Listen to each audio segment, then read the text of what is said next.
Thanks for coming back to the crypto channel. As always, how are things going for people who own XRP? Have a nice Sunday. While it's very late, let's talk about XRP and share my general thoughts on the market. We've seen a lot of red since Friday, as you may recall. Friday ended on a somewhat negative note, and Saturday was also a somewhat negative day. As we head into Sunday morning, we can really see that in the grand scheme of things, the market looks great. We're just seeing a small correction, but remember that the CME futures are closed over the weekend. There is a bigger picture though, and it shows that both XRP and the market as a whole are down about 3%. When we look at the price, which is $229.00, it's down 2.4% in USD and 1.3% BTC. It's worth 134,300,000,000 and about 1.4 billion Bitcoins are traded every 24 hours. The trade volume has dropped by half in just the last 24 hours, which is another thing we shouldn't ignore. On the weekends, people seem to be taking it easy, which is another great case for you to look into. But before we go any further, I want to make it clear that nothing on this channel should be taken as financial advice. It's important to learn about crypto before putting money into it. In big news from Qatar, the Qatar Financial Center wants to tokenize real estate, starting with towers worth more than $500 million, 0 cents. They are also looking into rules for digital assets and tokenized cash. Tokenization is changing the way money is handled every day.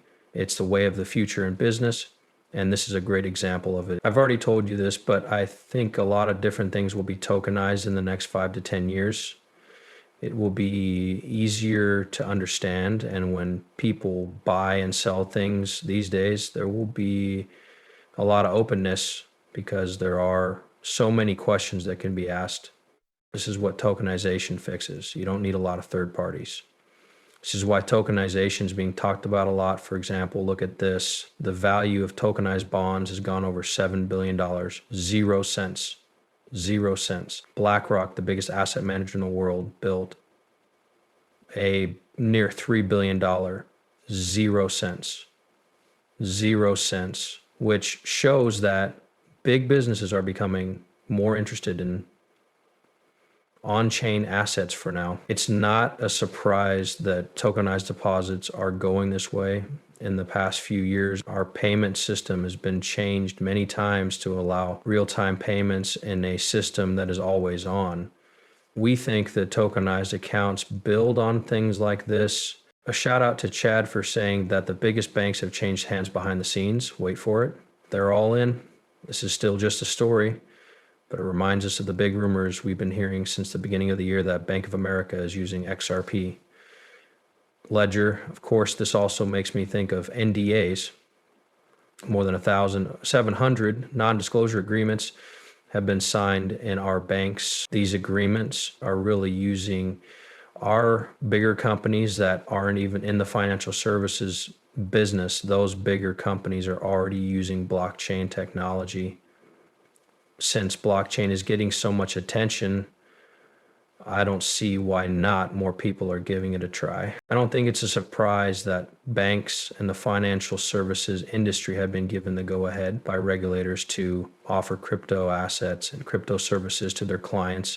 Of course, this is still pretty new, so I think they'll have to wait a little while longer to add it to their systems. But I really think that soon these big banks will start really giving crypto to their customers. And I think that will change everything. It's going to be a huge change that will affect the whole market. It's still possible to make a lot of money in the cryptocurrency business.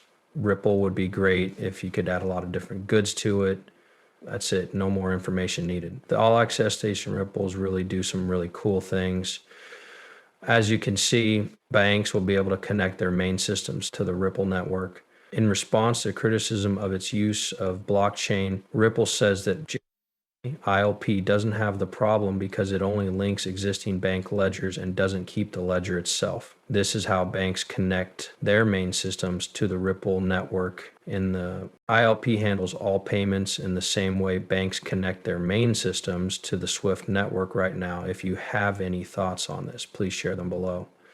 As you can see, banks will be able to connect their main systems to the Ripple network. In response to criticism of its use of blockchain, Ripple says that ILP doesn't have the problem at hand because it only links existing bank ledgers and doesn't keep the ledger itself. This way, banks connect their main systems to the Ripple network in the same way they handle payments on the Swift network right now. Banks are worried about the blockchain because it might not be public, be hard to scale, and need government approval. This gets rid of the issue of all parties in the blockchain having to agree that the exchange is valid, which we all knew would happen. Yesterday, there were delays with the Bitwise and CoinShare XRP ETFs. Today, there were more delays. The SEC did acknowledge Canary Fund's staked TRX filings, which is a good sign. This is happening with more than just XRP files. Everything else has been pretty much the same. There's no doubt that Ripple XRP is ahead of the rest when it comes to filing for an ETF. It's okay, but I think you'll see in due course that these files are really being okayed right now. It's a wait, which is fine, but I think these ETFs will go live very soon.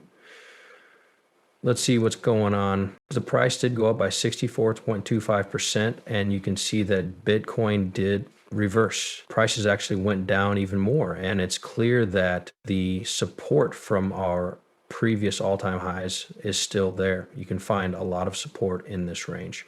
When we broke through to the top, that range acted as resistance. It's now being used as a level of help. You keep in mind that it's the middle of the weekend, so there will be more manipulation than usual. But you can see for yourself that BTC did go down from 19 to 19. That's what's really interesting here is that I talked about how we might be able to get back to 1,900, and we tested that level again on Saturday, but it was obviously a fake because prices went back down to 1.6. So it's clear that we have support around that level. That's it for our price talks. It's great. Now I'm thinking about what happened on Friday again. You know that the tax talks are going on again. And you also know that the weekend is coming up.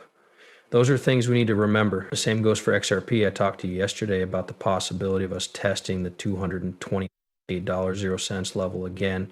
We reached that right at the collar. That support is really acting out as a major amount of support for us.